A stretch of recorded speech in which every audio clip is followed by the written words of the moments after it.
And so here comes the doe. I wasn't picky. I draw back on her, which was a major accomplishment for me because I had them TM Hunter Reds. And it was loud, wasn't it?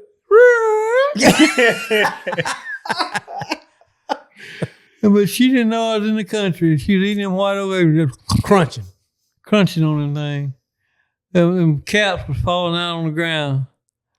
I said, "You gonna want to ride home in the Ford."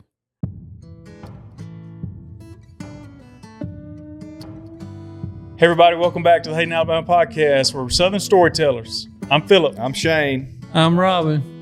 I'm Michael Waddell. Glad to be here. Obviously, we're not in the Shedio today. But we are amongst some giants. We have upgraded, is what I'm talking about. And we're surrounded by so many big dead animals. And it looks like Brother Blink's head's fixing to be eaten by the Abercrombie moose. Are you okay over there, Blink? I won't make it. That moose is eyeballing him too, boy. He is checking him out. Just smelling that head. Excited about today, usual storytelling, and it's going to be the range of emotions. We're going to range of animals, range of just experiences, scripture time. It's going to be a lot of fun. So y'all get ready. We're going to let Michael Waddell, sorry Blink, have our first story today. So Yeah, we Michael, take a little bit of heat off of it. don't I like get Blink mad. stories too. I kind of want to hear Blink's story. I'm glad we did our show too, so I got to hear some of Blink's stories. That's right. Michael, tell us a story. Woo, I got some stories. I would say probably my favorite story I would tell would be when I first got into hunting. I was 11 or 12. I was 11 when I really felt like I started taking some interest and like, man, I want to go with my dad, and hunt. And I'd always see everybody meet up. Uncle Morgan, who lived next door, they always were big hunters. And then, the deer, and this was in the 80s, and the deer hunting was starting to get pretty good. Everybody was pretty popular and wanting to chase them. And so anyway, when I was 12, the first time I remember really going where my dad put me in a stand all by myself at 12 years old in a pine tree, and that sucker must have been 40 foot in the air. It felt like it. Mm-hmm. Realistically, I know it was plus 20 foot. Yeah, 17. And treated lumber that he had built. You know how you'd sit with the tree, you know how Blink you'd sit and you have your tree between your legs, and you'd have like a little old chair, you use a tree as a prop, but it's almost like railroad spikes up this tree. So he set me up there with a 30-06. Literally, it wasn't this kid's 12, just give him a little old, 223 or 30-06, 742 Woodmaster.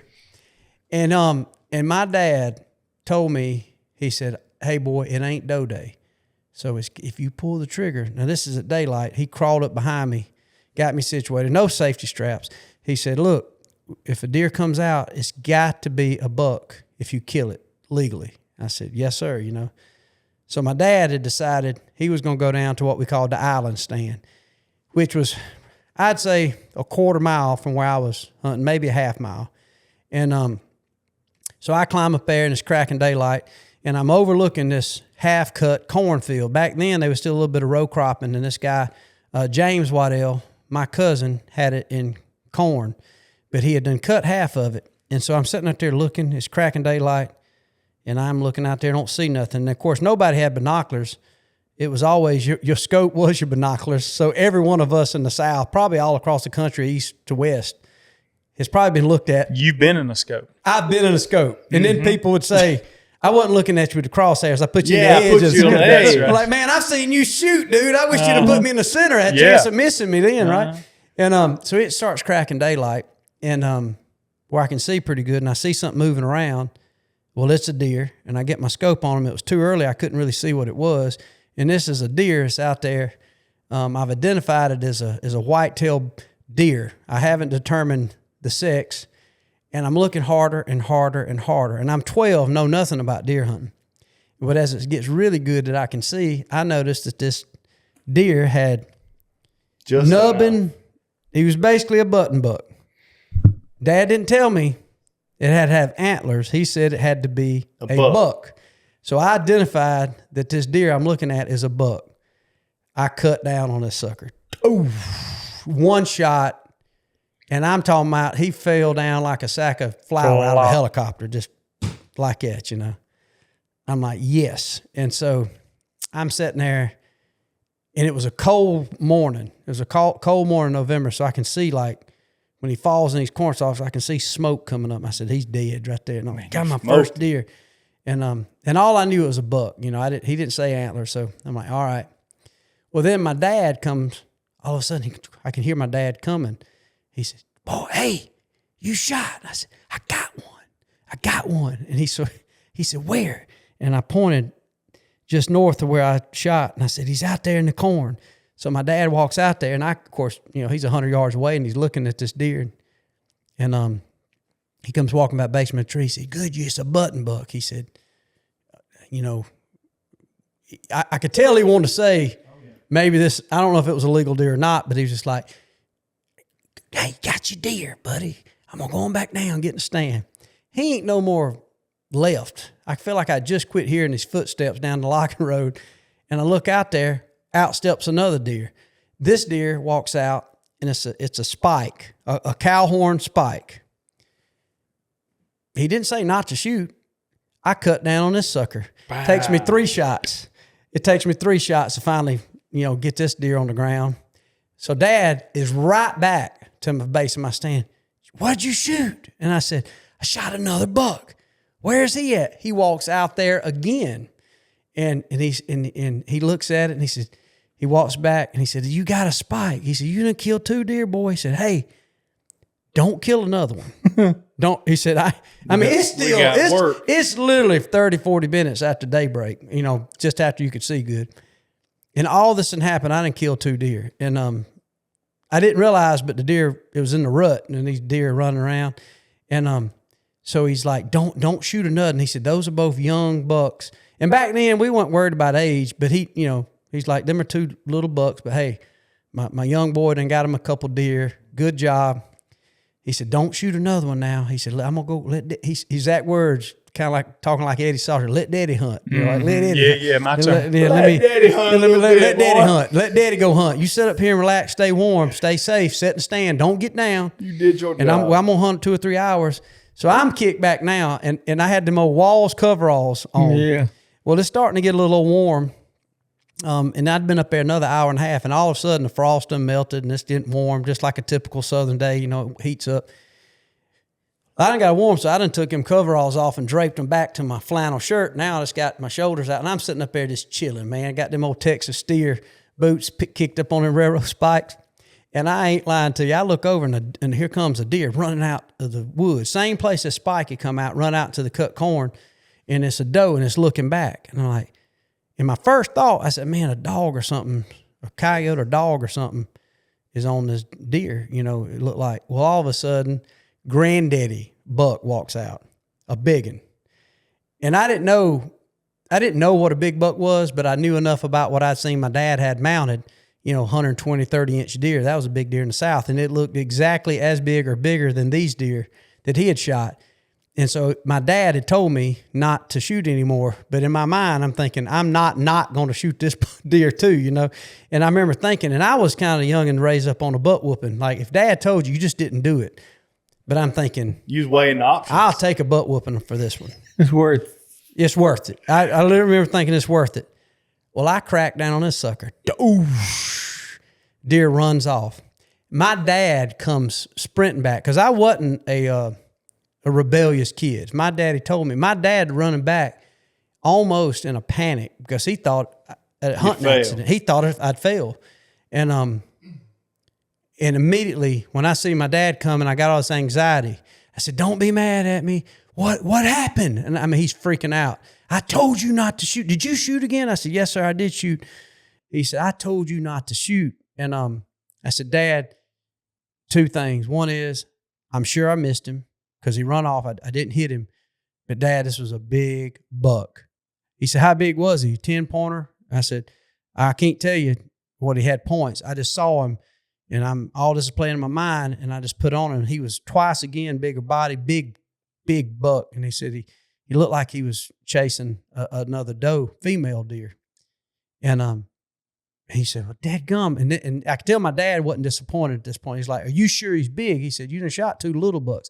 I said, Dad, this deer is as big as anything you got on your wall back home. Now, he's at the base of my tree, and I'm yelling to him at the base. He said, get down. I said, well, I missed him. I'm sick at my stomach. I'd rather miss them two and then kill this one. I'm telling you. He said, boy, he said, did you have that scope right on him? And I said, yes, sir, I did. I said, I was steady. I was shaking a little bit, but it was on him. He said, no. And I learned a valuable lesson too, because in my mind, if I'd have been a kid, I'd have walked home and told everybody I missed him. I get down there and I remember this like yesterday. And we talked about arrowheads. I know, Shane, you like arrowheads. There was a little bit of plowed dirt where that corn, plowed Watch dirt. out for the plow dirt. There's a little bit of plowed dirt right there. And then you had corn stubble and some old stalks. And you could see right where this deer was standing in this plowed dirt. And the frost had done just melted, so it was kind of wet. And you could see that deer lunged and took off. And it ain't go from here to where you at right there, Shane. And there was a piece of white quartz, or like a rock. And there was a big old splatter of blood on it. Right there. My dad said, boy, you hit that deer. And dude, even saying, I get cold chill. I'm like, I said, I hit him. He said, you killed that deer. He said, he run off. He said, but I bet you got him. And literally he said, and my dad said, well, let's look. It's only been 10 minutes I shot him. Let's just give him a while. And we sat there for a little while. And it felt like 2 hours. Yeah. Realistically, we waited another 10 minutes. And my dad I walked out there and saw my other 2 bucks. And then that was when Dad told me, he said, this deer ain't even legal. This button buck is, that's the antlerless deer. I said, Dad, it's a buck. He said, no, it's got genitalia, but it's not. It ain't. It's got the right. I remember he told me this. It's got the right genitalia, but it don't have the proper antlers to be legal. And I said, "Oh, Dad, I'm sorry. I didn't know." He said, "No, it's my bad. I told you it had to be a buck, and you did what I told times wasn't as confusing back in. I knew this was a male, and so now, but I ain't even worried about these other 2 deer I done shot. I'm worried about this big buck that I hit. And so I never forget, we get to track, and sure enough, the blood picks up, and the deer went way further than I thought. We get down about 150 yards, and I'm starting to like, sweat a little bit. How far are they going? And my dad was puzzled. He kept saying, man, I don't know how he went this far. He said, where'd you reckon you hit him? I said, I put it right behind his shoulder. And so sure enough, all of a sudden we go, and my dad said, look yonder. And I looked down there, and I could see a white belly, and it was beautiful hardwoods down in there, red oaks, white oaks, few what we call pin oaks or water oaks in there. And man, I could see this deer, and I could see a rack sticking up, big rack. And man, my dad is bear hugging me. I mean, we still 60 yards, 50 yards from this deer. And dude, I couldn't believe it. He wasn't mad. We go down there, and it's a big old, he had a big kind of a half, big old, like two points on one side, but one of those massive beams, like big fork, and had 5 points. So he would have been a 10-point if he had both sides. Mammoth body buck. And Dad is, he is hurting me. He done wrestled me to the ground, high five. You done shot a big one, boy. And I'm swole up. And I had one of them old Dukes of Hazzard. I think it was a buck 110, because I'd been watching Dukes of Hazzard. So I had that knife on my side. Ready to go. My God, I'm Bo Duke. And so and by that time, I heard, somebody whistle. It's Uncle Morgan. He's up there. He done heard all this shooting too. He was hunting down in the platform stand. He comes up there, and we got in there. And it was like, man, I was swole up. I couldn't have done beat Mike Tyson and been more proud as you could be, boy. And so anyway, I'm fired up. So we go, and my Uncle Morgan had this old Chevrolet long bed pickup truck with positive traction. He didn't believe in 4-wheel drive trucks. He said, you don't need a 4-wheel drive.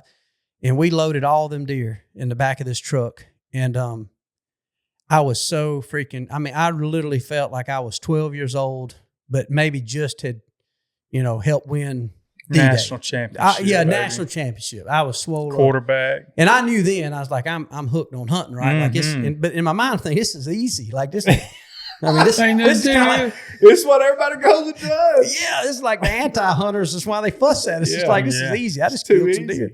You sit there, they keep coming out. And so getting bigger every time. And so I go down, and so sure enough, we go, and we take this buck, and we go back, and we had a little old single tree. At the time, we'd done put a telephone pole and had like what we lifted engines. We had a chain bolt, and we lifted them up, and we gut the deer, and then we'd take them into the processor, and I can't remember.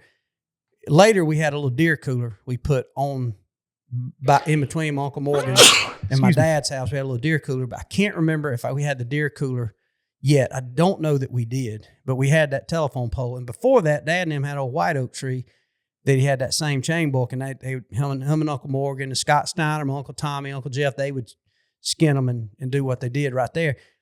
And we had a scale, and we weighed that deer, and he weighed field dress. He weighed like 215 pounds, which y'all know, y'all southern deer hunters. That was a big deer. Yeah. So my dad said, boy, I think this deer's going to win the local big buck contest. So we wheel that deer right on with now 2 deer laying in the back of the truck. Back then it was paper tags. Now I ain't had no license or nothing. I'm just 12. Dad said, let's go hunting. So we go to Big Buck Trading Post. Sure enough, the deer, our scale's a little discrepancy. I think that deer ended up field dressing there 198. The closest thing to me was 175.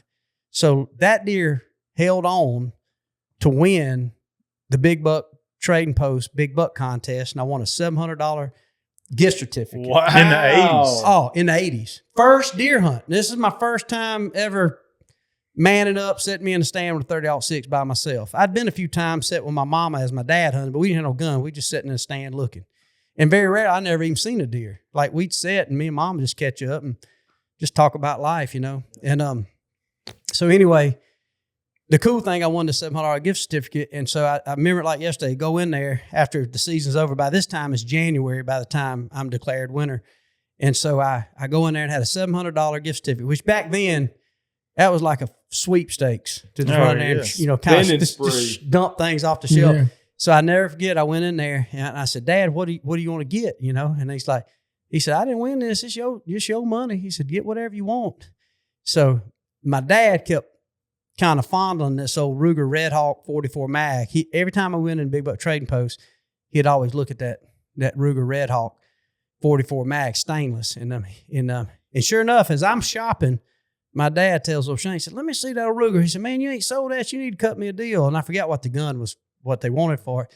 So anyway, I look, and they had a little Browning 22, and I'd been wanting that thing. You remember Blink Mirror? You could break it down in the middle. Yeah, it got real thin. Yes. Real narrow. Yep. Right where the stock came in. Yes, sir. And it ejected them out the bottom. And you could take like a turn bolt and do like this, and you could break it in half. And I thought that was the coolest. So I said, Dad, I think I want that 22, so we'll get it. And I said, I want that 22. He said, well, man, you still got $400 or $500. And I said, and I looked at Shane, didn't even look at Dad. And I said, box up that Ruger for my dad. And dude, I get choked up thinking about it. I said, box that sucker up for my dad, you know. And Dad, no. I said, no, you put me in that stand. You know, this is our deer. So I bought my dad this gun. I got me the 22, and I got me a brick of them, like a milk carton of 22 bullets. Remington, and bought probably. Dad 2 boxes of shells, some steel metal, full metal jackets, and some more hunting, you know, good bullets.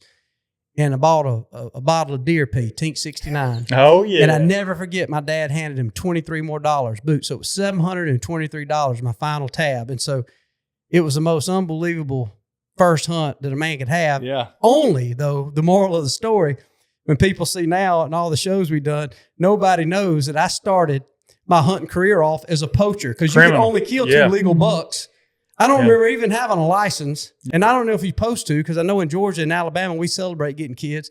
So my first time to the stand, I killed 3 bucks, which was illegal in Georgia at the time. It's still illegal now. Once again, I don't know the statute of limitations, but I'm admitting it. Yeah, on the Hang Out podcast, right here. where I feel like people understand. Yeah, you're in good company. Yes, you are. So that was my first hunt, and it went a lot better than mine.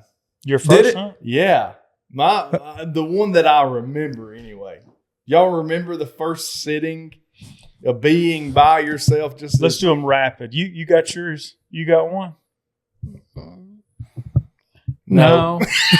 He will have one. Blink's he's on an ice cream coma. Yeah, he is. He's over there talking about strawberry just take a nap. We'll get you. You want me to get your neck pillow? Just hang your hat on that moose nose there. I'm scared of this moose. That's the only thing keeping me away. Go ahead, fire us off. The first time I remember sitting, my daddy said we was on a dog drive. We used to be in a dog club, and he set me on a stand, and he told me, just as you said, this ain't doe days. You got to shoot a buck. Yeah. Years ago, that was a big deal. Don't shoot no doe. No, even if you had a doe day, you didn't really shoot. Yeah. Mm-mm. And so I'm sitting looking down the road, and all I know about what I'm into is what my dad's taught me. Dog's gonna run a deer by, and you shoot it when it comes by. Well, it just didn't dawn on me that things would come from behind. And I'm sitting there, and I hear the awfulest racket. So you looking yonder? I'm looking down the road, and from behind me, in my 11-year-old mind, there is a herd of deer coming from behind me, and they're out for revenge. I mean, they are gonna attack me. You standing on the ground? You ain't. I'm on the ground. That's right, looking, and so I'm scared to the point where I can't turn around. I'm not gonna look. They're just gonna take me out. I'm gonna wake up in glory. Is what's gonna happen. And so as I'm beginning to pray, Lord, just whatever it is, just make it quick. Don't, Lord, take me quick. Don't make me suffer. Right? The pack of dogs come flying by me, and it's just all the dogs running. They ain't running no deer. They just running. And a sigh of relief but then again, the fear sets back in. Well, something else could come from behind me. I cut loose to screaming, Daddy! And I take off down the road. So you're scared now? Scared to death. Yeah. Scared to death.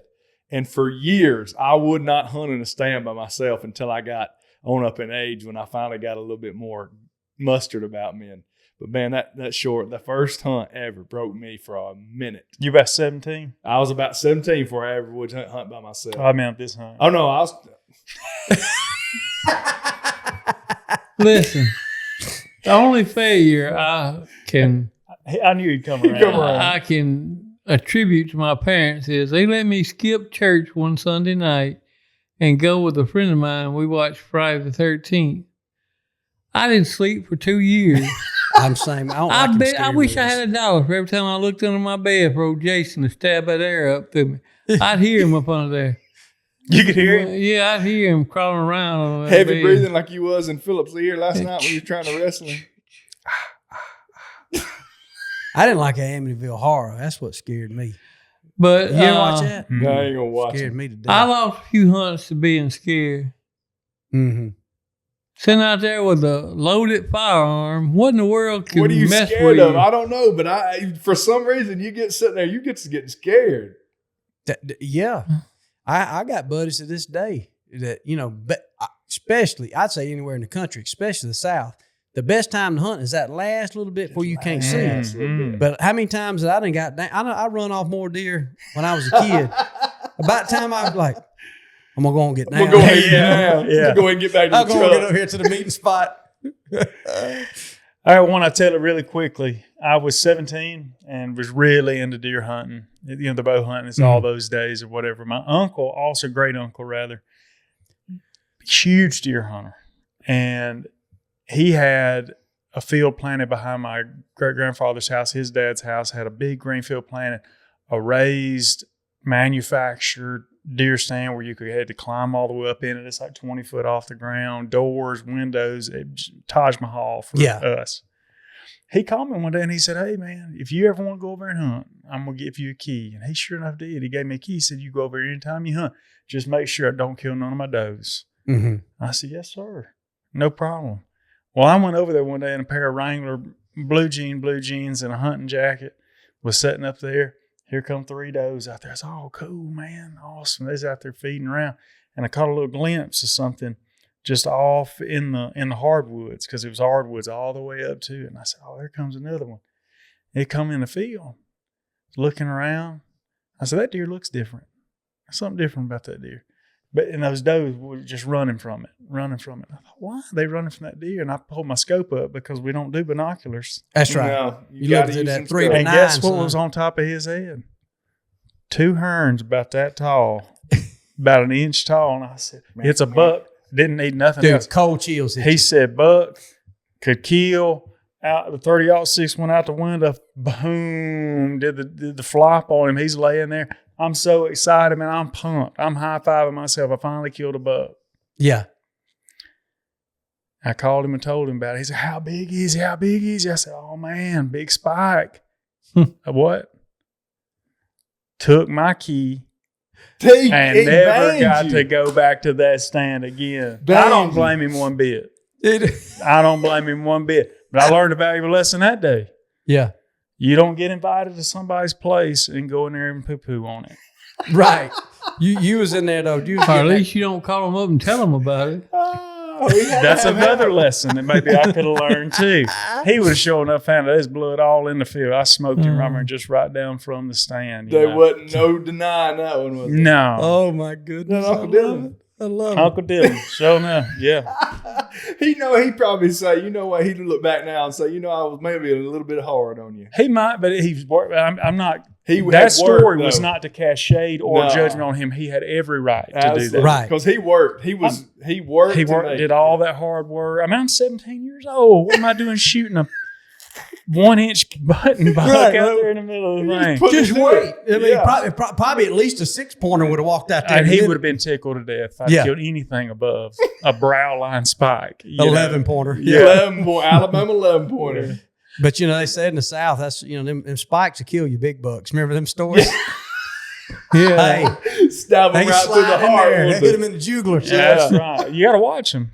Double lung. That's right. Are you in trouble? Well, we hope you're not. But just in case you are, we know a good lawyer. Whitney Island here in Hayden, Alabama has law services, or maybe if you're not from Hayden, I'm sure she'd be happy to hear from you. So check her out at islandlaw.com. We appreciate Whitney and her sponsoring the show. I guess, Philip, my second story I'd have to share still gets back to my first time bow hunting. And I had that old Martin Pro Eliminator that I'd paid $200 for at Big Buck Trading Post. Was not an archer. I just got to where I could draw the sucker back because I think I was, at the time, now I'm from 12, 14. I'm ready to conquer the King's Forest. I'm Robin Hood. So I'm somewhere between Fred Bear and Ishii at this point. I feel like, other than the fact I can't draw my bow 90% of the time. And so in the South, in that first week of bow season, we would go a lot of times if I didn't have football practice, which is all the time, but this particular day I didn't have football practice. And so my dad, we went deer hunting, and we was bow hunting. It was still bow season. So September in Georgia. Y'all's bow season comes in October. It's September in Georgia. First week of the deer season. And I'm sitting up there, and I had 6 arrows in my quiver, and quiver was on. I can't remember if it was a quickie quiver, but I had that sucker set in my Martin Pro Eliminator. And my dad has set me on a persimmon tree. And to this day, I still love to hunt persimmon trees. And it was a homemade stand, but same thing. No, I don't remember ever buying a manufactured stand. Everything was built kind of off leftover lumber from my dad's job site, mostly treated lumber. Now, you had to be careful because sometimes they get old and you realize somebody done skimped and put a regular old stud in there that would have been rotted. So wonder we're all living. Oh, that's if you right. grow up hunting, deer the way we all did. And I'm sitting up there with this bow and arrow, and I'd hunted several times, and I had missed a doe. But I had never had a shot at a buck yet. And I'm sitting there just kind of looking, and somewhat then got bored. I've been sitting there about 2 hours, and it's finally starting to get dusk. The sun done set and went behind the trees, and I can still see good. And all of a sudden, I just kind of something catches my movement. And about 40 yards over to my right, I look, and it's like a gray ghost, and it's a 6-pointer. I remember immediately I knew this was a 6-point buck. And my God, I just completely, like cold chill, about to throw up. Like, and there wasn't no easy hangers and no place to put your bow. It was sitting on my lap. So now I realize, all right, I got to get stood up. I got a lot and of about moving that time, to that do deer right flicks now. his tail, and he looks, and here he comes walking right to this persimmon tree that my dad's got me perched up 20 yards from. He comes in there, and he's and I was smart enough. I was watching my bow is like this, and I finally got my bow turned vertical. I'm still sitting down, and this deer finally he's eating persimmons, and I was smart enough to think, soon as he kind of fed over with the persimmon tree blocking his eyeballs, I eased on up. He never had a clue, just kept eating persimmons. So I'm thinking, when I tell you I'm shaking, Tambourine, and I had baby. a Hunter Supreme rest on there. We was talking about the TM hunters, and I put the arrow up on the thing, and it'd fall off. Like, luckily I had moleskin on my riser, and like, oh God, and flop off, and like, oh Lord, I'm not even gonna get drawn back, and I'm literally shaking like a leaf. And this deer is top pin, 20 steps. And I didn't have no rangefinder, but I know from shooting targets, this deer's close enough. I ain't got to worry about nothing. And so finally, sure enough, he's behind the tree, and I draw back. By the time I draw back, it's like, it's bouncing and making that whistle. He's making all kind of noise. When that happens, that deer's just kind of like, he's that? looking at the base of my tree. Now I'm hyperventilating. And I remember coming down, bro, I come down on this sucker. And my first instinct, I had to hit him because I knew I was aiming in the area. I don't remember putting a pin on him. Well, I shot. Well, obviously I didn't hit him because he bound out there, and I could see my arrow stuck right there on 2213 double X75. Yeah. And he's standing there. I'm like, and now the deer's about 40 yards. So the deer's kind of walking circles. And I'll shorten this story as I say, the deer finally settled down. Here he come walking back in. He came back. He came back. The deer They came did back that a from lot cemeteries. when we first started hunting. Yeah. What's that? They did that a lot. They come back in. Yeah, it wasn't spooked. Smell It was the there. I air. mean, he didn't know what happened. Like a limb had done fell out of this persimmon tree or persimmon. And sure enough, in persimmon tree, boom, it was blopping, and that air just stuck in the dirt. He never looked at me or nothing. Well, he come in there again within 5 yards of where I shot him the first time. I got drawn back again, same thing. He hopped out of there. I'll shorten the story to say, this 6-pointer, when it was all said and done, every one of my 6 arrows was stuck within 40 yards to 20 yards. And my dad walking out run that deer off. And I was out of bullets. I was sitting out there, had my bow on full-time safety, just looking at this 6-pointer. And I'm Lord is my witness. I even thought a couple times, I wonder if I threw this bow at him, could I kill him if it hit him? If I hit him with a bow. And the deer hopped off. I mean, did you kind of shoot under sometimes, over sometimes, or was it a consistent? He was in such a shape, he probably didn't know. I don't even know. Here's what's crazy. I don't, and after that first shot, the wheels already done fell off before my first shot. And after the first shot, they really fell off. I don't even know if my arrow was on the rest on some of the shots. I don't know.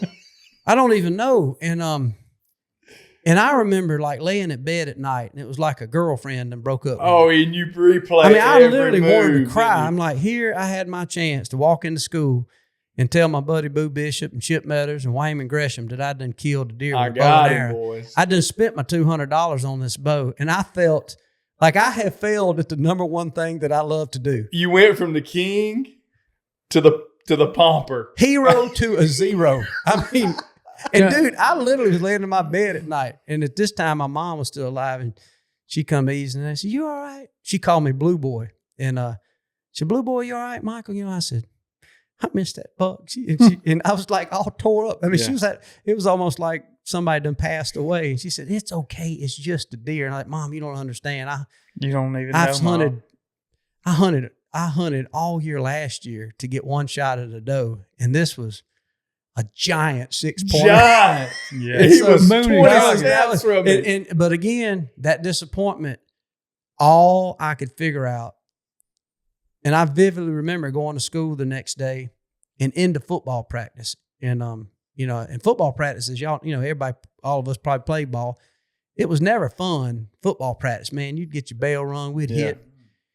The whole time I couldn't even hardly, all I kept thinking about, like, I just want to quit everything and just deer hunt the rest of my life. And I think it was later on that same year I finally killed a doe.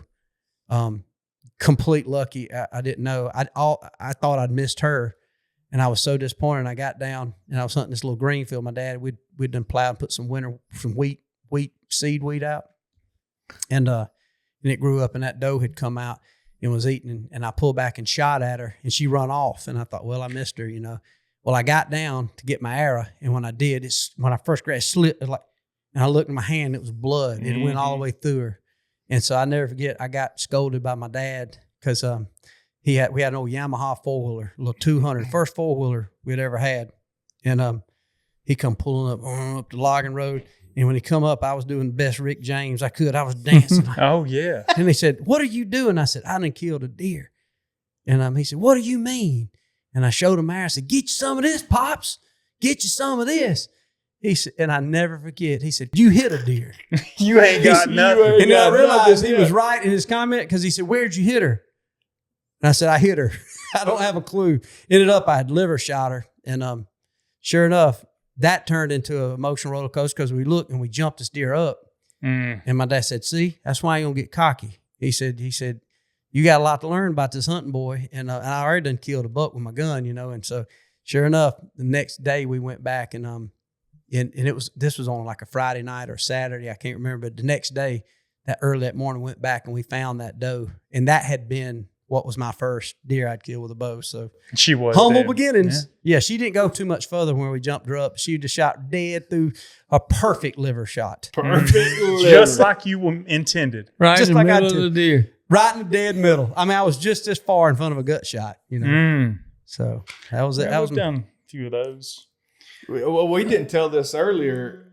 Philip did talk about his granddaddy staking him one out, though. Uh-huh. Well, Philip didn't tell you that when we were in high school, his grandmother would feed the deer at her house. Okay, in the backyard. In the backyard. So we would just set up tree stands between his house, his mom and daddy's house, and her house. And she would literally shake just like It's calling a it's dog. like the Pavlov dog Did she thing. know y'all was hunting her deer? Oh, yeah. She knew it. She'd shake, yeah. And she'd go out there and pour that corn out. We wasn't hunting over corn now. No. We were not hunting over corn. Now, that's a true statement. I don't Whichever camera we're know. on. I don't know if the game warden could even get us. I really don't think that there was any grounds for it. Well, so we were on his mom and daddy's property, and she was feeding deer down the road. And that just happened to be. Y'all were the original seek one. Hey, Original. listen, man, we get creative when we want something. That's right. But she had those deer trained so well. She could go down there. She had a galvanized garbage can at the corner of the garage and an old pan. And she'd go down there and she'd take the lid off that, fill up that pan and go out there and shake it. And they would literally come out the woods. Running. And they would just stand there and look at her until she'd pour it out on the ground. And before all the kernels would leave that pan and hit the ground, they'd already be at her feet eating. Are you serious? 100%. That's so awesome. But that's how much she loved us because she'd let us come and hunt her Let pets. them boys come hunt my deer. You let them hunt. That's love. That's there ain't a lot of love. women Yeah. these days that Oh, would've she's done still that. with us. She's 86. Yep. No way. Mama would do Absolutely. it for us. Mama, she'd do it today. Hey, we was talking about them 2-year-old turkey birds being confidence builders. Mama was just making sure we had a little confidence. Well, she knew that was probably the best thing you and me could have been doing is bow hunting back there behind her If house. we was piled up a tree, we wouldn't get in no That's trouble. exactly God, right. that's the We hadn't talked a lot about how hunting keeps us out of trouble, but I tell you, one time I went hunting and got into some trouble. No. I found a white oak that was dropping when no other white oaks were dropping. And that's my favorite thing to hunt, White oak. dropping white oak. I found several piles of deer evidence around, and it's just a smoking hot place. And I was at East Central, and we had a Thursday ball game, so we played, and they gave us Friday off. And Friday evening, I jacked up a tree. I forgot what I had graduated from that baker stand we talked about earlier. Probably an old man is what he's about. you made me think of this when you said 22-13 arrows. That's what I shot. But I had one of them death contraptions on my bow. It's called an overdraw. Where you draw, you probably don't know what it is unless you're our age. You draw your bow back and they shorten your arrow and put your arrow rest way back here. You have a wonderful opportunity to go between your tibia and fibia, or ulna and radius, whatever they are in your arm. It's just shoot through your leg. Put ulna and radius. There you go. Phalange, tarsals, metatarsals. You're speaking Greek, Robin. You just tear all that stuff up. Yeah. Cuddledge. And so here comes the doe. I wasn't picky. I draw back on her, which was a major accomplishment for me because I had them TM Hunter Red. And it was loud, wasn't it?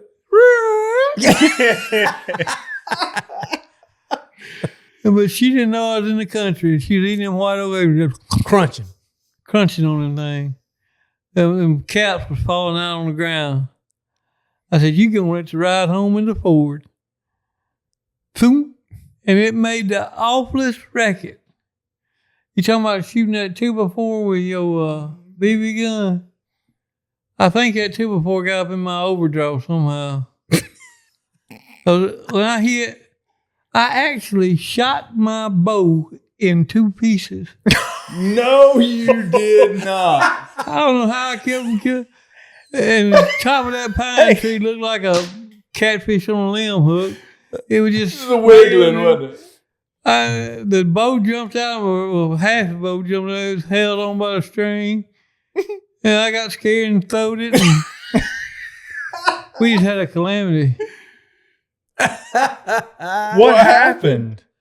That arrow came off that overdraw rest and went through the riser. It had a hole drilled in it to make it light. It was a white bow. It's a wonder it didn't kill you. And I don't know where the arrow went this day. You still don't know where the air is It may have went to the moon. I don't know. So it snapped through your handle. The arrow went through the handle and broke it. Is that what you're telling me? Through the riser. What is the riser? What is The riser is a handle. The riser is the base that between the limbs. between your limbs. Yeah, that's what the- I'm talking about. The handle. so the handle, Yeah. Yeah. It went through there. Yeah. It could have been. It was a calamity, I'll tell you the truth. What did the doe do? Just stand there back and look at you? That crazy heifer went just like Michael was telling my wife. Went out there and blowed and done the old head shaking, walked back up there and started eating acorns again. Back again. Holy cow, dude! That's a bad deal, Robin. If we have time, I got one about a tree stand, but I'm happy to hear another deer story. You've done a lot of elk hunting, man. You have been all over this country. You've lived a life. Mm-hmm. You've been with some people that we would call be kinfolk kind of ours. So there's no telling what you folks you. I'm not limit. It can be any species. It can be anything. Just take me somewhere. And let me enjoy it.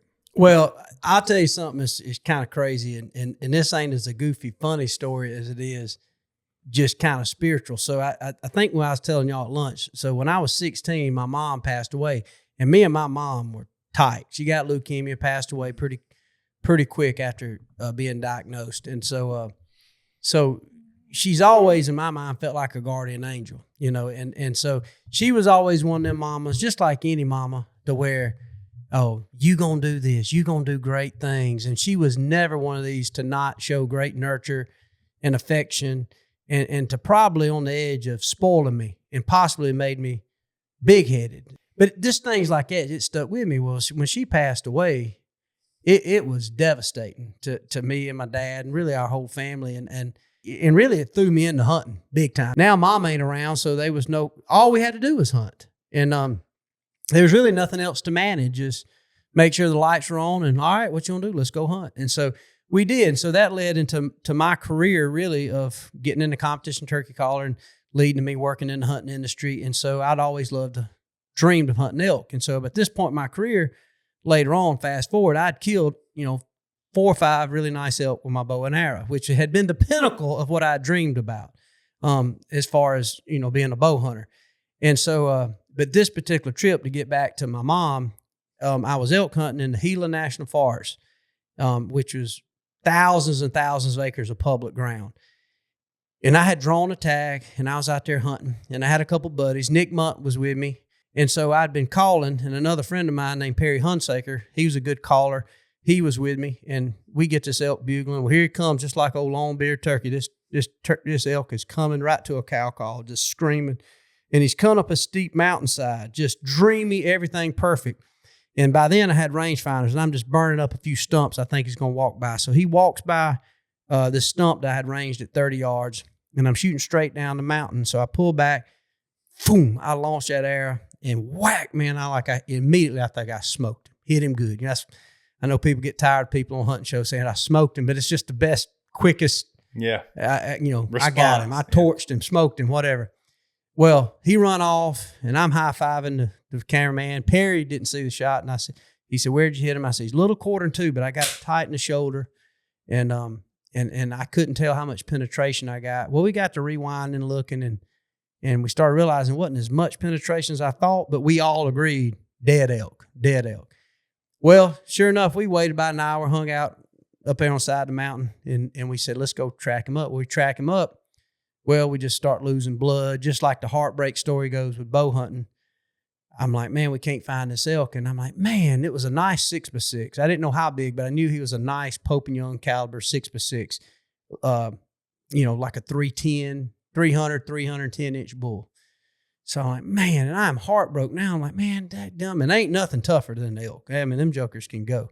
And so, because I shot him in the morning, I shot him about 8:30, and now this time it's 12:30. Well, we go back and we walk down the mountain, and we get down to the base of the mountain, and then we had to hit this 2-track, and we could walk back to the truck where we were parked off the road. And you couldn't ride up in that forest where we were at, the best of my knowledge, or at least if we did, we didn't. We just stayed, you drove your truck, and then you hiked from there. Well, I was just getting more down in the dumps about this situation the whole time. You know how it is, sickening feeling, right? Like, man, now I'm thinking, man, I hope I find this bull. So I get back and I said, Perry, I'll be honest with you. And this time the road trip show had been doing pretty good. So I'd been pulled at a pretty good bit, and I'd been on the road a lot all summer doing these promotions, opening Bass Pro Shops and Cabela's and doing these Buckarama shows. And I'd been in hunting camps, always just tons of people around. And I'm a very extroverted person. I like people, but I just was so down and I was so burned out. We never guessed that. Yeah, I know it. I'm a talker. And I said, man, if y'all don't mind, I'm just going to sit here. And I done made me a little sack lunch. I said, I want to sit right here and I'm just going to take a nap. And y'all just come back to this tree. I want to stay here under this pine tree in this little meadow down by a little water hole. And I said, when y'all go back and get Nick and all the boys and come back, I'll just going to take a nap and eat my lunch and just get some alone time.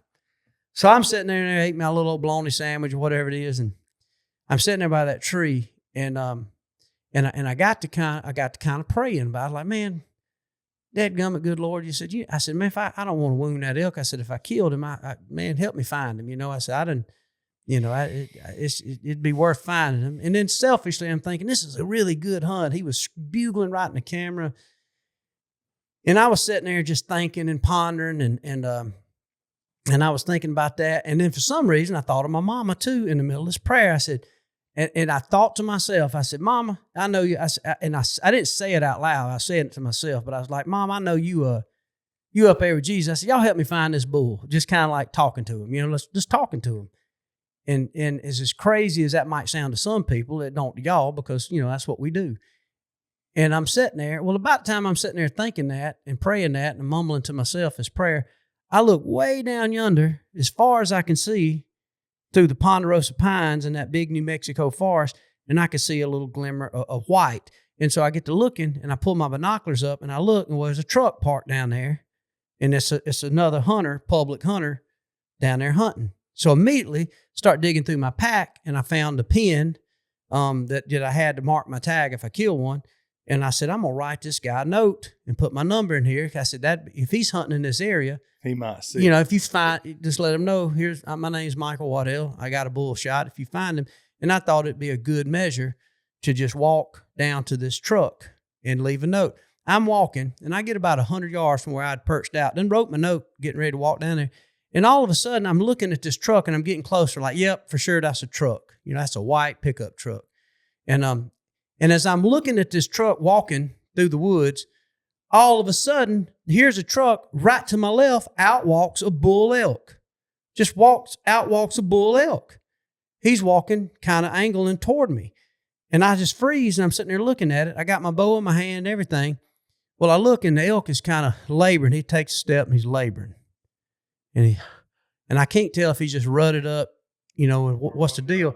Now, I'm looking, it's 1 or 2 o'clock. Elk are pretty nocturnal animals, too. So you don't see, unless the rut is really on full bore, you don't see a lot of 1 o'clock, 2 o'clock activity.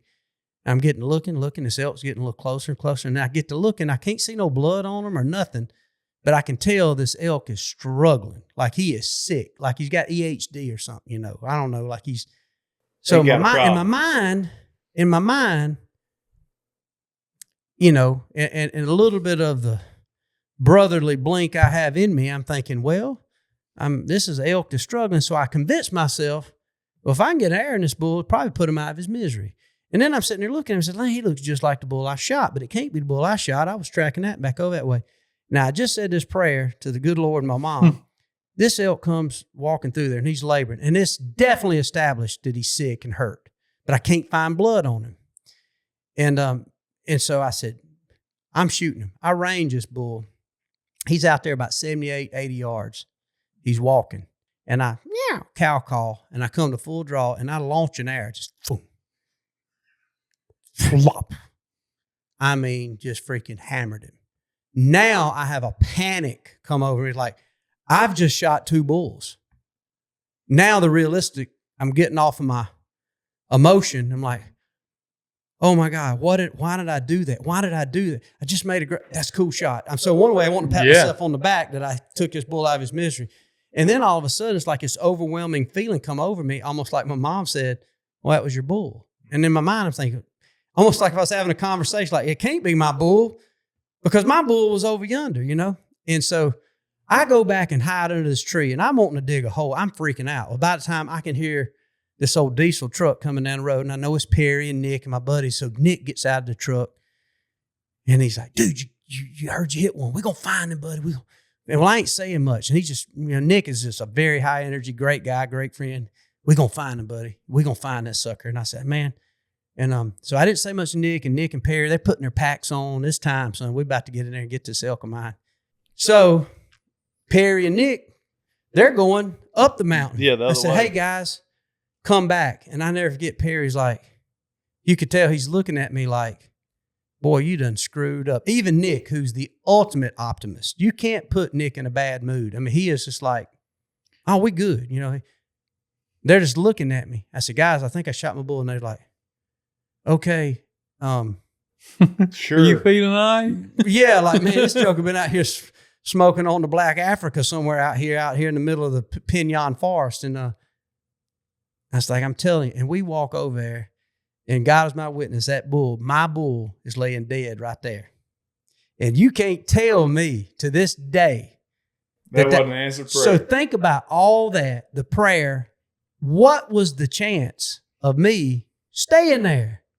If I hadn't been so burnt out from people, I just didn't want to go. One is you're embarrassed. You don't want to go back to camp. Like, did you get one shot? Like, well, I hit one, you know. Yeah, I mean, maybe. Yeah, We I ain't just sit right found here. him yet. I'm gonna avoid it, and nobody could believe it. I still couldn't believe it, but I never even told that story on a podcast or nothing, just because it was the weirdest thing. So all the crazy stuff. So in my mind, I knew then. I said, man, I got a little old guardian angel.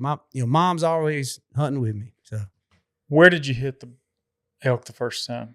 first shot was I got one lung. I hit him on his left side, coming up the hill, and people who are for the couple fans that maybe have watched some of our stuff, I'd hit that bull on his left side coming up the mountain. So on the left side of his body, and I'd hit him kind of high right behind the shoulder, but he's quartering to me. And I did get one lung. It was on video. Call that the Malamo zone. The Malamo, what? Yeah. They go a Malamo. Well, he had went a Malamo. And that's why I couldn't see blood, because I shot him on the right side coming that way. And so, as y'all know, you can make it through a one lung deal, especially an elk. So the elk was laboring. And so there's so many things that was a blessing. One is we definitely kicked that bull up. And then looking back, I'm not so sure that hunter that was down there Didn't push him hadn't back kicked to him and you. bumped him out again, which if that elk could have laid up, he could have just avoided me and but he was sicker trying to walk around them hills. We had done pushed him. And so I learned a lot about tracking too, a one lung animal. And a lot of people still might You got to get after him. agree. You better get after him. That's where you better, if it's legal to put a dog on them, because they will suck it up. And then number two is the power of prayer and just by happenstance. And that's when I realized, well, not much happens by complete chance or accident. Yeah. So call it luck, call it good Lord, call it the prayer. And I lean toward the prayers were answered, because there's no reason I should have been there eating a bologna sandwich when I could have went back to camp. No reason. So. That's an awesome story, man. Wild, man. Now, I've never gotten to go elk hunting. That's on, I think, on my bucket list. I'd like to do that one day. But another thing that we do that we both enjoy is turkey hunting. Oh, yeah. And we have a mutual friend, but thankful for last year, we got to spend a little time with Eddie Salter. You got any good turkey stories? I do. Speaking of Eddie Salter, I got a good Eddie Salter story, and I agree with y'all. And I do think, talking about us Southerners, Alabama and Georgia, how turkey hunting just goes hand in hand with elk hunting. Matter of fact, most of my buddies, and I have great confidence, like in y'all, when you get to go chase elk, you gravitate easy. It's an easy transition. Maybe like chess and checkers. I don't even know if that's a good. I don't know, but because we spend so much time chasing these elusive swamp gobblers, the manipulation and the other than the elk can smell. So I think that's one reason we love the idea of hunting west, because you can call elk, you can manipulate. It's the exact same game, same mentality as a gobbler and these bull elk.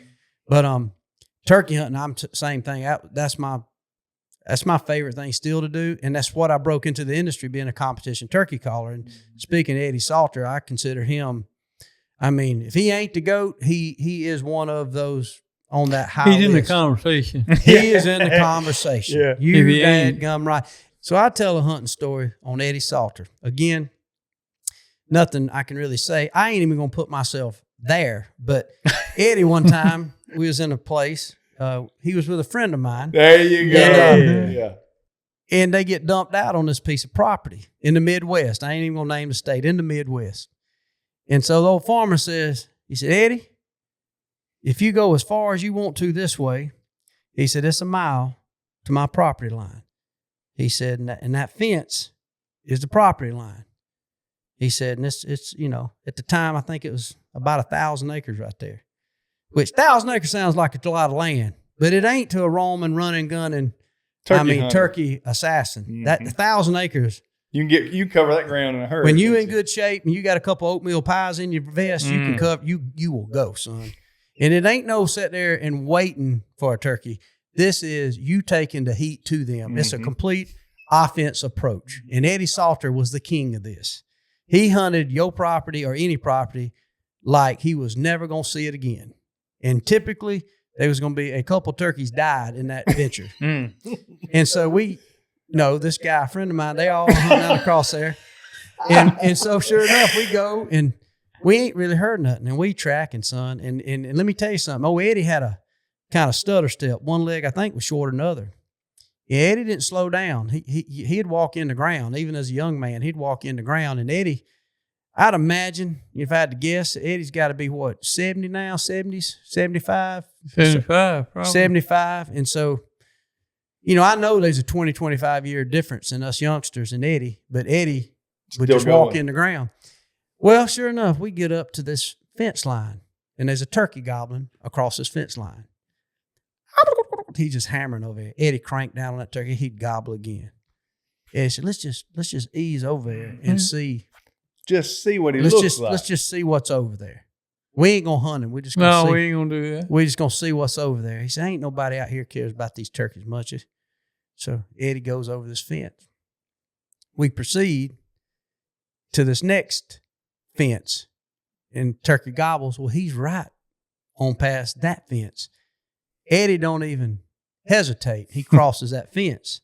So this guy says, Eddie, the property owner said that first fence is the line. He said, I know. He said, he ain't say nothing about the second fence. And Eddie killed that turkey. Golly, he said he didn't say nothing. And you know what? Some people, and Eddie might be mad when he hears I tell that story. But in the days that I grew up, I ain't saying he was right. But didn't I kind of think Eddie Salter was that guy? Yeah. Just a turkey killing. He said he didn't say nothing. He said don't cross that first fence. He didn't say nothing about that second He fence. told the truth there. He did. That's only. And that man could go, boy. I plead the fifth. I've been there. Eddie, when he told stories with us that day, he termed what you just described as he used to have a lot of blood in his eyes. Yeah. That's the way he termed that mentality. And he said he didn't have that no more. And I kind of believe Eddie, but you know what was amazing about Eddie? I feel like Robin's got this ability. Eddie would go across there and meet the property owner, and they would scold him like, "What are you doing?" And next thing you know, Eddie's got full permission to hunt that place and eating at the cafe. Yeah. Because he's such a kind, nice guy. Yeah. And his affliction and expertise was his ability to understand turkey. Yeah. He is a turkey. He is a turkey. People say all the time, what makes you a good turkey hunter? In my opinion, it ain't just thinking about what to do next. It is a fluid movement. A turkey don't think when he's walking through the woods, and when he scratches, he's got a rhythm. And he got a brain the size of a pecan. Exactly. And I think a lot of people, our big brains, overthink it. And Eddie just had the ability to understand the mechanics. He knew subordinates. He knew boss gobblers. He knew the hens. He knew what they were saying. He could hear subtle things that nobody else would say hear. And so, I've always put him one of the top turkey heroes of my time. And I'd always looked at him as that way, but I really looked at him as that way when I had a chance to be in his back pocket. And I think, if I had any advice to give some of these youngsters, don't think because you watch YouTube and, Outdoor Channel your whole life and even killed a few turkeys. When you get a chance to spend one-on-one time with a man, true killers, you pay attention. Yeah. I talk a lot. I'm a talker, but I'd be with Eddie and I'd just shut up and watch. Well, and there's look, some Eddie would turkeys. Yeah. There's some turkeys you kill a beagle puppy caught in a steel trap. We call them up. That's right. Because it's just once out of every 10 years, it's his day to die. Mm-hmm. Those are confidence builders. They ain't the true test of turkey hunting. That's right. And I tell people all the time, a true turkey hunter, like an Eddie Salter. I put Eddie Salter on that list. I put a Joe Drake, a Paul Butsky, a Billy McCoy, who over in y'all's neck of the woods, who's passed on. Even a Dick Kirby, even his son Chris Kirby. I could go on a list this long around these hunting industry turkey guys, and then people say, "Well, hunting with a decoy. I saw him reap a turkey." Take anybody you think is a turkey killer, and just say you limited to this, like Dungeons and Dragons. Take your TSS out. Take this. Oh, not this, not that. No decoy. See if it changes. I think you just come up with the next challenge. Yeah. What's that? Just let's start limit. Let's make a challenge. They got these bass leagues where they fish against one another. Let's start putting challenges out. Well, Shane and me versus you and Eddie Salter this spring. My money's on Waddell and Salter. I'm gonna tell you right now. I would. If Eddie Salter, and I'm gonna throw Blink in this thing. Oh no, it ain't fair with Blink in it. Well, or him and Grunt. I'm gonna throw him in there. I'm so glad y'all come down here and visit, but I'm already nervous. Y'all know the coordinates of my farm. and if Eddie Salter and Blink come riding by here on the April day, I'm shooting at y'all. Yeah, if y'all didn't call me and tell me y'all come by to eat with me, just know go back to the Whistling Pig, get us some barbecue, I'm gonna know that y'all eyeballing my turkeys. Don't You know what? A friend of mine had a spare tire in his truck, and he would go to your property. This friend of mine would, Yeah. and jack his trunk up and take a tire off and roll it down in the woods. And then if he got caught, he'd say, "Well, I had to go down and get a spare." Yeah. I'm gonna go. Eddie's either gonna love me or hate me. You know what? The first time I hunted with Eddie Salter, you know what he was hunting? You know what we was hunting in? On a dirt road in South Carolina? A Caprice Classic. Yeah, keep people watching. And you know what he said? He said, "I'm getting older and this thing rides smooth." He said, "Nobody expect this car put on the side of the road. Hunter. Somebody turkey hunting." He would pop the trunk. Look like the mafia. He and decoy in a turkey bed. Let's go, Waddell. And let's go, boy. And I don't know. Harold Knight, David Hale. I'm just telling you, man. Get it done. I'll say the last, talking about my passion for turkey and my dad. Obviously, my dad was a big part of my life. Another good turkey story I'll tell. I'll try to keep it quick. I apologize, but I don't even know if I was 16 yet, but I'd killed quite a few turkeys. But I was always with my buddies or my dad, and we were buddy hunting. So What I didn't know, my buddy did. You know, we just figuring it out together, and we'd mess around, kill turkeys. But I wouldn't say I was efficient at killing turkeys. I'd got to be a pretty good turkey caller, but I hadn't put all the wood skills and the manipulation in place. I was learning to read turkeys and stuff, and back then there wasn't no YouTube and handful of books, and really the only experience to get good was just out there trial and error. Yeah, trial and error.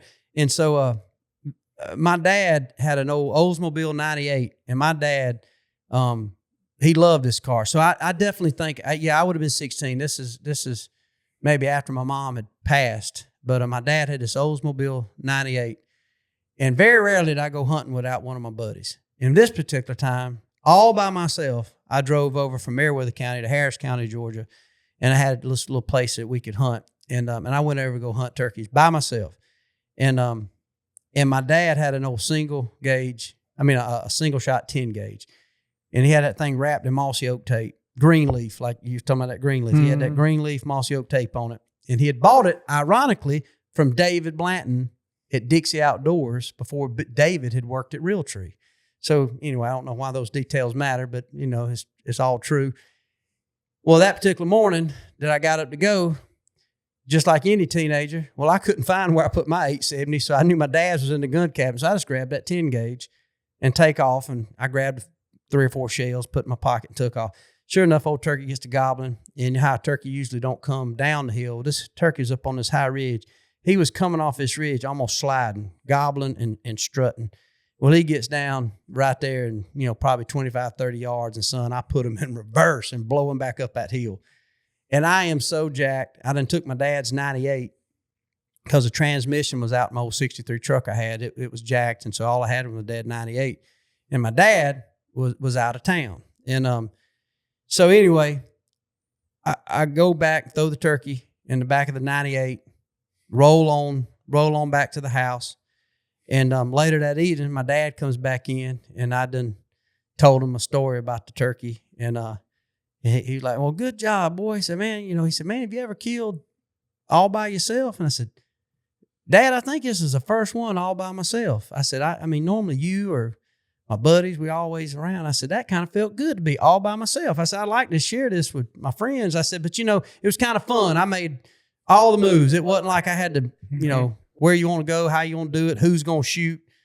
And I said, that was kind of fun. I enjoyed that, to be by myself. And well, good for you, boy. And he asked me how it worked, and I told him all that stuff. Anyway, it might be about 3 or 4 days go by. It was an afternoon, and my dad said, hey, boy, he said, look, he said, I'm going to go turkey hunting in the morning. You don't need to go. You already about to fail out of school. He said, I'm going to go turkey hunting in the morning. And he said, so I'll just get my old 10 gauge, and I'm going to go by myself too, like you did.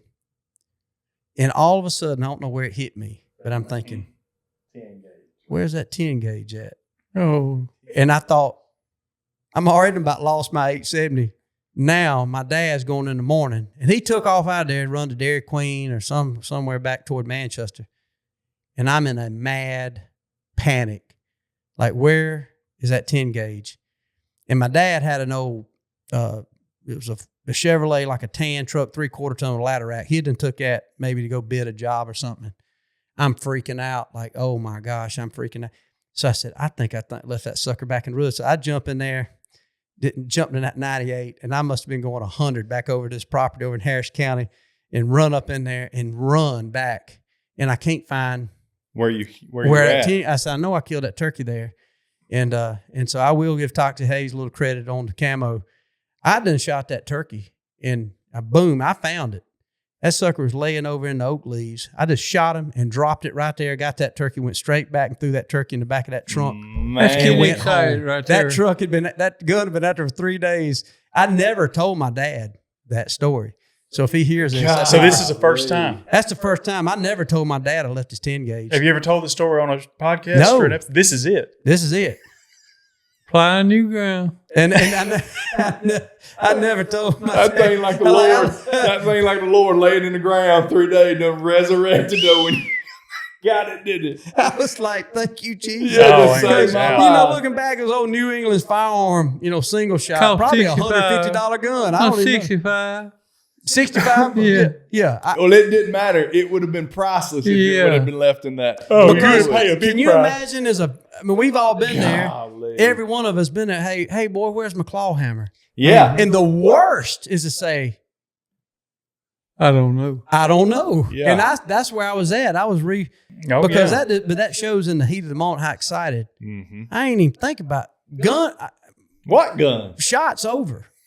Don't need that no more. Don't need that no more. You I'm ready to focus get back. on that first solo turkey you just shot. That's right. That's exactly right. We came out of the woods one time, and Shane and I have told this story. I don't think we've ever told it on the podcast, but we were telling it the other day because this is what we do. Whether we got the cameras on and the microphones on, or whether we're sitting on somebody's back porch, or just like you with the whistling pig, we telling stories. Yeah. Well, I was over at his little school the other day, and they had a back-to-school party, and Shane and I have got 2 miniature chairs drug up out there, and we're telling stories, and next thing we know, we got 3 or 4 people standing around us listening to us tell stories and just fellowship. My cousin's one of them, and he walks up, and we're telling old hunting stories, coon hunting stories. And I said, yeah, Justin, you remember that time you disappointed us over there behind the Lewis's that night? He's like, What are you talking about? What are you talking he's just about? as puzzled. I said, you don't know what I'm talking about. He said, I have no clue. I said, the night I about killed you. I don't ever remember you even getting upset with me. I said, you mean to tell me you done forgot about the night we went over there on that summer night, cut loose on the creek. Ernest went 2 hollers over, locked down, treed on the biggest, most leafiest red oak tree that we've ever seen.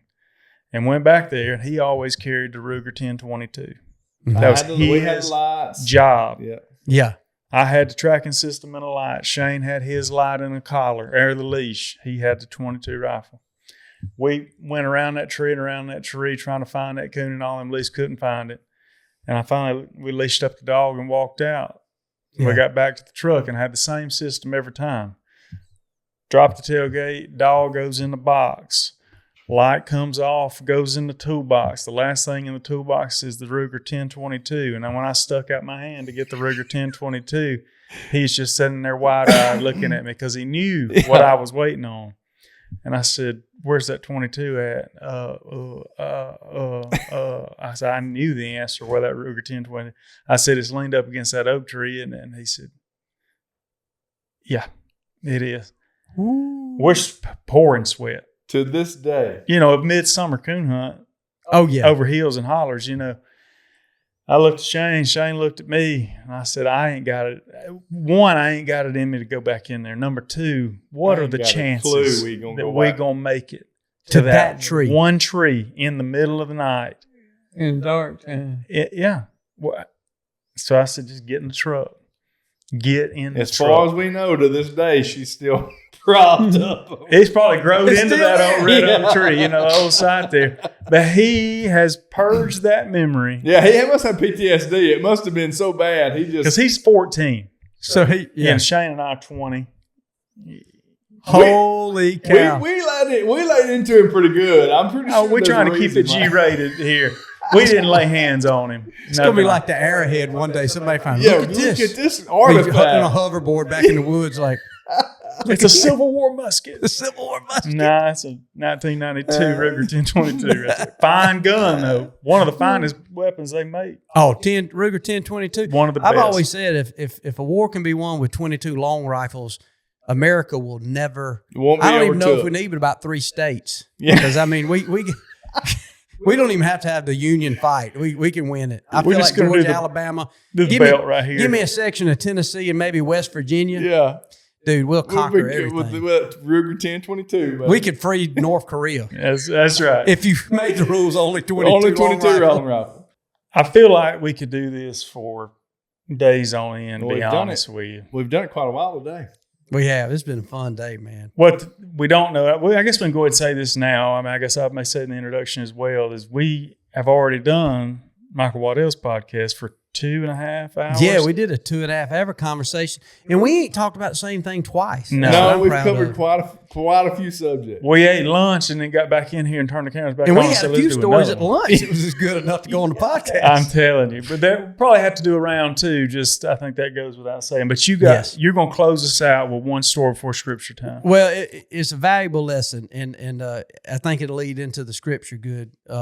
That I love what y'all do on y'all show with that, but it was a valuable lesson. This was kind of early in my career, and but you know how like you go to these hunting shows, and after we had a chance to do some shows on Outdoor Channel, and I'd have grown men come up to me and shake my hand, and from old timers to young kids, and like, man, love your show, whatever.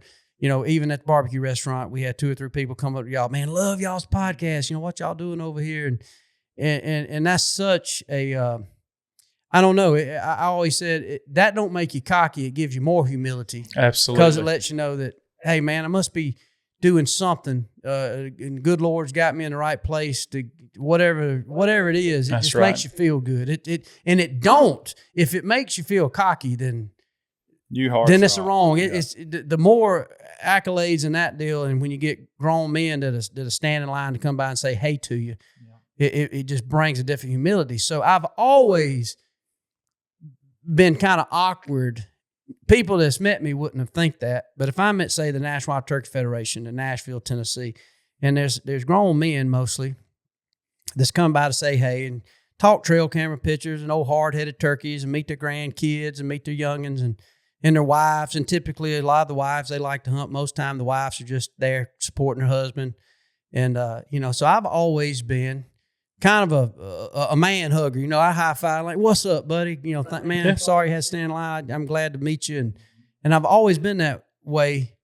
Kind of like what Blink has said about the standpoint of just be kind. As you know, is raised up to go out of your way to be kind. And when I really realized the importance of that, I never forget, because it was tough, because here comes this dude, and I shook his hand. He was a big brawny guy. Looked like he's in his mid-40s. And he said, "Waddell." And I said, "Man," and I grabbed him and immediately grabbed the guy's hand. You could tell just old stout, grown Cornbread. man. Double jointed. Yeah, brick mason, sheetrock, Log- made his logger. living. He paid his bills with that the sweat grip. on his brow and the grip of that hand. And immediately, he wasn't a white collar guy. He was a blue collar, hardworking guy. And I said, "Buddy, good to meet you." And I hugged him. I said, "Man, good to meet you, buddy." I said, we got talking. I said, "Where are you from?" And we get talking, and he said, "Man, I've been wanting to meet you." And he said, "Man," and I said, "Dude, I'm glad. I've been waiting here on you." And all of a sudden, when I said that, I noticed he started biting his lip, and he was looking at me. He said, "Man," he said, "they say don't meet folks you look up to," and he got choked up. And now this is a hard man. You can tell. I mean, Man. it's a man's man. And he said, "Man, I've been looking forward to just talking to you, and I always felt like you'd just be somebody I grew up hunting with." And he said, "Man, you don't know what I've been through." He said, "Man, I've been struggling with, addiction and drugs." He said, "And my wife and I got divorced last year." He said, and dude, he kind of saw it. And man, I started crying, still get choked up thinking about it. And dude, I hugged that dude, I'm talking about Man, Embraced him. a man's man. I said, Yeah. "Hey, buddy," I said, "You welcome." Look, but it hit me. And like I said, I got to quit telling the story. I get choked up, but it hit me right there. All these folks chasing big bucks, and sure, maybe he had seen a show or two where I shot a pretty nice buck. But being kind and just being regular, and not truly, sincerely knowing that I was not on a pedestal or above or below, it just, and I was tired. I was kind of tired because when you're talking to folks like we talking, and it's different, but we all kind of in conjunction. But if you're meeting people, it's a start over. You're starting over, and you're going back through the stories of hunts and looking at trail cam pictures. And I've never really gotten tired of it, other than sometimes you might need to pee or whatever. And it just hit me, and all of a sudden it was like I just had drunk 7 Red Bulls, and I just couldn't. Man, I was hugging people the rest of the day. Some man was probably like, "God, Hyper this Waddell's a freaky dude," because it was got almost really like, hugging yeah, me. and it just hit me right Touchy-feely. there It's to humbling. where it humbled me and reinvigorated me to realize, talking about a purpose, and I knew right there my purpose wasn't to kill a deer or to kill a turkey, even though my desire was that. I realized that my purpose was to stand there and just to be cool and kind and give them a piece of who we are. There was zero difference in me and him. I easily have no qualms and proudly would do what he did to make a living, whether it was he was a brick mason or hung sheetrock or whatever, because that's how I grew up. And I realized the blessing. And that's when I realized, and I started looking at all the hunting personalities and all the shows, and I thought, and I've always tried to preach to them. I was like, not to try to tell them I don't know it all, but I know sometimes what they think they know ain't the right message. It's like everybody needs encouragement, and it gets back to what I heard. Actually, Jeff Foxworthy told me this, that Kathy Truitt with Chick-fil-A said, and since then I've used this quote. He said, Foxworthy said that he asked him, said, "Jeff, you know when a man needs encouraging?" And Jeff said, "No, I don't." When? He said, "When he's breathing." All the time. And I thought to myself, that's just stuck with me. Really don't have anything particular to do with hunting, but it was how hunting brought me. And so I've thought about every person that comes through there. You just never know. As people get on social media and saying, "Oh, dude, I can't believe you'd have the audacity to use a decoy. How could you sit in blind and kill a turkey? And you did this." Or, "I can't believe you shot that year and off old buck. And how dare you take a crossbow over a vertical bow?" And "I can't even believe you do a vertical bow when you could do do a traditional, do a trad bow, and can't believe." And I thought, why are you doing a freaking outfitter when you could do public land? And I'm thinking to myself, buddy, most people don't know what these people are going through. Every man and woman, there ain't no such thing as privilege. Nobody's immune to heartbreak, to addictions, to losing a loved one. You can be the perfect, in your mind, perfect, person who's tried to do everything right. And you might be, according to man, pretty close to perfect. And even if you are living right, you still can't stop somebody from passing away and going to a funeral. You can't stop people that are close to you, or even you maybe coming down with cancer. And so that's what I realized. That's when it hit me. I mean, like a ton of bricks, and it's still on me to this day. I'll never tell anybody how to hunt and how you got to do things. Yeah. If somebody asks me a technical question on what you think's a perfect air weight, or how you think I approach this so hard-headed turkey I've been trying to kill, I'll give my opinion on it. But however they go about it, You ain't gonna criticize it. at the end of the day, I just know people are dealing with a lot more. We all deal with a lot more than what Yes, people sir. hit us. And so hug, there ain't nothing wrong with a man hug every once in a while, because shoot, us men need it. There's a lot on our shoulders. And that guy taught me that. Well, I could be much more better at encouragement. That's one of my faults. I struggle with it too. That helped remind me at that.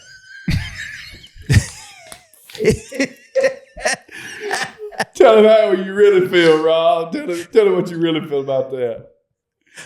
I love Phil. He just want to encourage you a little bit, don't you, Robin? Just encourage him a little.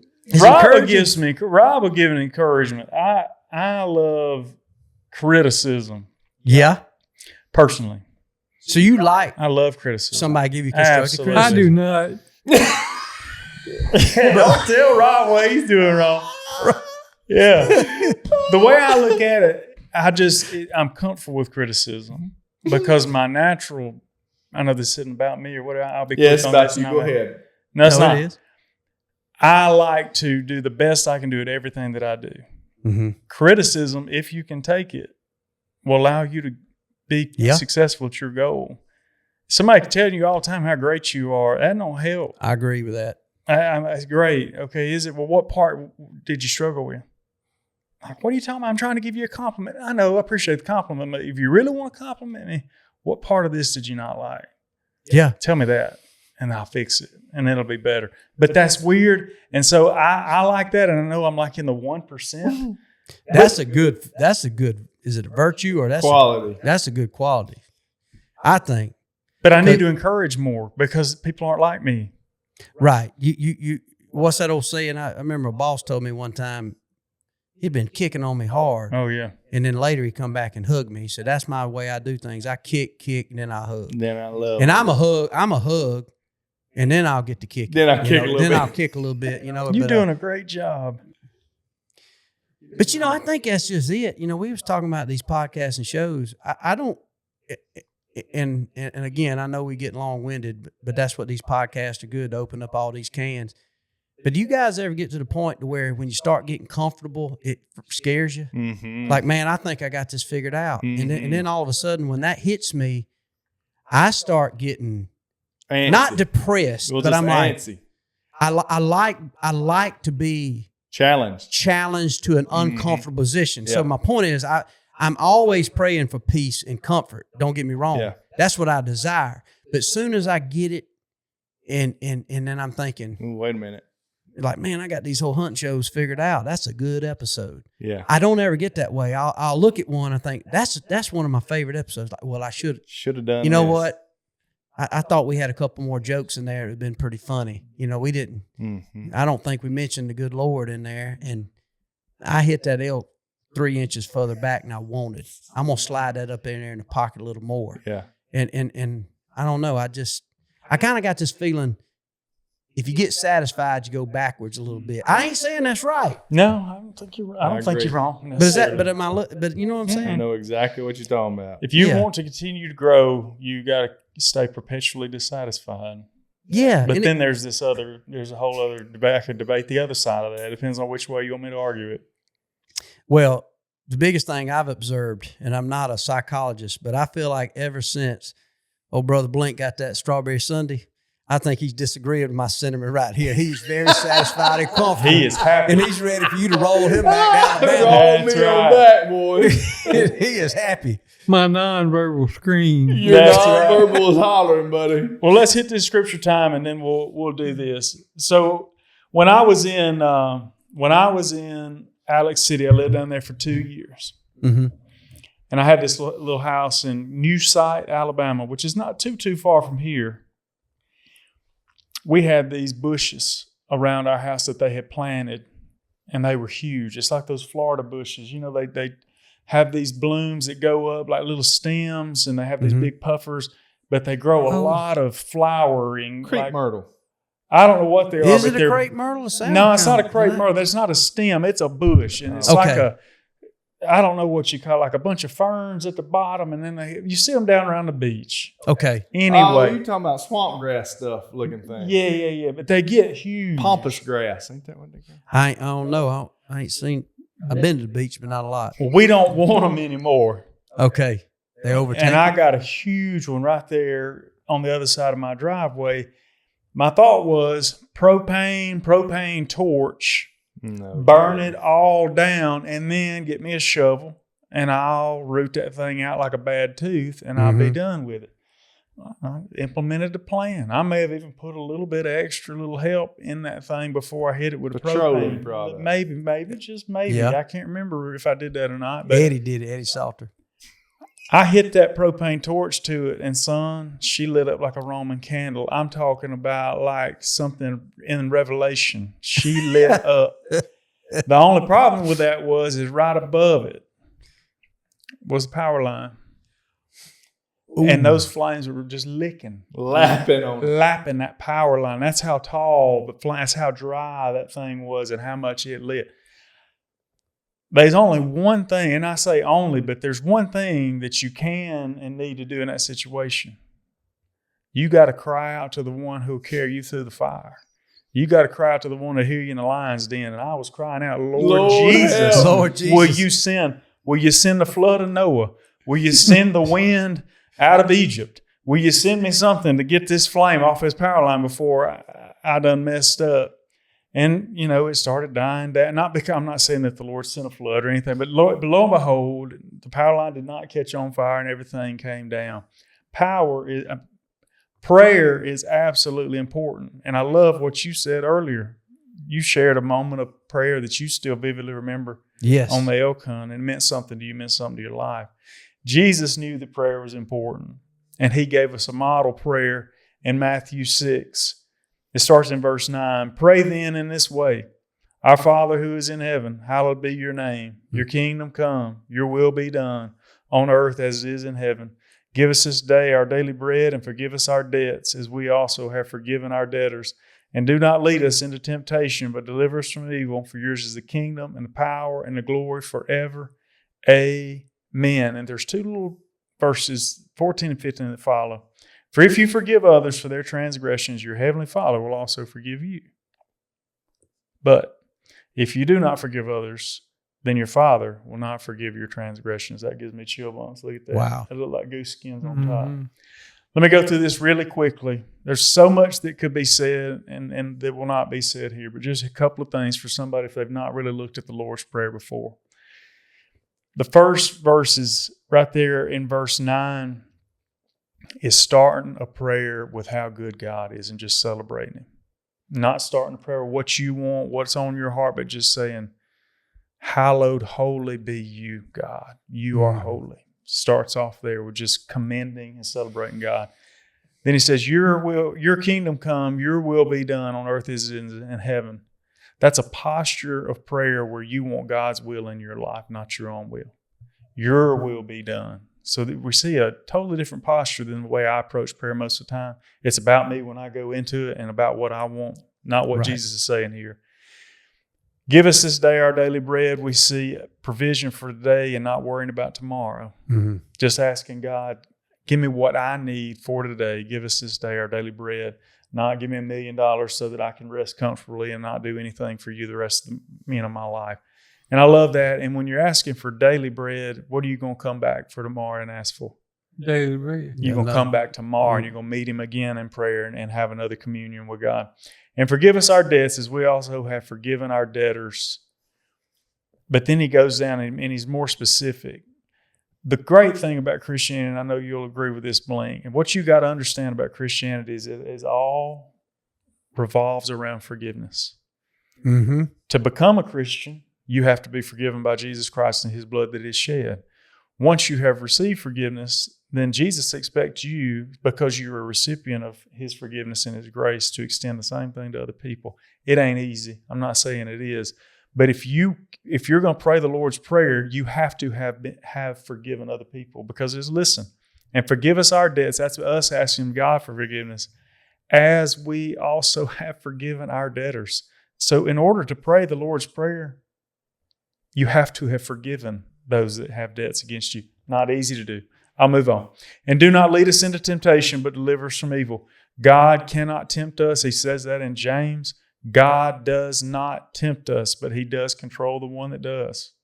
Mm-hmm. And that's the evil one. And so Jesus says, you need to ask Him. So do not lead us into temptation. Deliver us from temptation so that we can be successful, so that we do not trespass against you. And I know that I need to ask that every day. Because I don't need any. We all do. I don't need any other help, brother. 100%. Lead me the far way around it.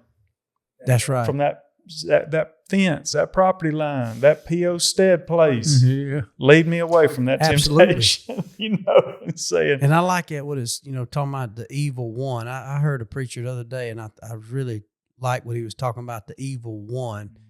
And it gets back to that scripture of we're not battling flesh and blood. It ain't humans. It is that evil one, That's right. And it's real. Evil. He is evil. It is 100% real. But prayer is one of our greatest weapons against him, as we see here. So the takeaway, I think we've explained it. Maybe we have given some different nuggets, some different perspectives. The takeaway, I'm not saying this is what you have to do. Sometimes your bush is on fire outside your house and you just got to cry out and say, God, it's not a formal thing. It's just, God, I need you right now in a big way. And I think those prayers are valid. But when we have time, and if you're wondering, am I praying the way that honors God? Come back to this. Look at it. And I'm not saying that you say these words. I don't think Jesus is saying this is the only things you say when you want to pray, but just model it. Give God the glory first. Ask for His will and ask for Him to align your will with His will, to give you that daily bread. And that's all kinds of things. That's not just bread. That's all the things you need every day. Peace, joy, all those things. and then asking for deliverance from the evil one and deliverance from temptation. I think that'll help you. Yes. You're going to call on him to forgive you. You got to be willing to forgive. Yeah, you go to 14 Yep. and 15, that gets real heavy. That's, by the way, Matthew 6, 9 through 15, and 14 and 15 are the verses that really narrow in on that forgiveness. That's harder said. I mean, it's easier said than done. Amen. I mean, it's, you think about folks that, I think most of us, when we think about people that done you wrong, in a little old business deal or whatever, but that's easy. Think about forgiving Really, somebody that maybe, Mm. I mean, there's murderers Mm-hmm. that need forgiving. That's hard when you start stepping over in that. So that's like I said, but if they transgress to ask God to forgive them, somehow finding a peace in their heart, your heart to forgive them. And that's what I'm saying. Sounds simple on the surface. No, But that's a work. That's a deep work. That Yeah. is. Yeah. you no have doubt. to pray about that as well. Absolutely. Michael Waddell, thank you for today. Thank y'all. It has been a privilege, and everything that I thought y'all were, y'all are. And it's funny. We just spent the day together, but I feel like, feel like we kin. know each other for 25 years. I feel like we kin folks. And we bragged enough on Eddie Salter to know that He's probably kinfolk too. Yeah, Yeah. we bragged on Eddie, and but me and Blink are coming for you, Eddie. Yeah, buddy. I can't wait. I can't wait for that challenge to get. He's put probably together. worried to death. I tell you what, He probably losing sleep. if for some reason you've made it all the way to the deep end, if you've made it to the end of this podcast, I think Shane's got a great point here. We need a comment. If you would like to see a back to primitive heads up competition this spring in the Turkey Woods to see who can pull it off old school, put it in the comments. If y'all are interested in watching that, we may have to see if we can pull something That together. would be awesome, man. That would be fun. You ain't got to We twist my got arm. some work to do, and you can't be watching them. That's right. It's not the bird watching club if we do this. Hey, if it was a challenge, that thing would have been flopping, boys. Exactly. Flip. Think about it. That's what he was saying. He said that, man, he's a good enough turkey hunter. He'll just he won't shoot them. He'll just call them in and draw a portrait of them. Real Yeah, that's right. This is best what I Bob saw. Ross. quick. Yeah. Here's my trophy. No, I didn't get video of him, but I did paint a portrait. What do you Oil think? painting. I was so mad at him that day. That's a whole other day. That's going to do it this evening with the Hayden Alabama Podcast. I'm Philip. I'm Shane. I'm Robin. I'm a happy guest. I'm Michael. Thank y'all for having me, man. We'll see you guys next week.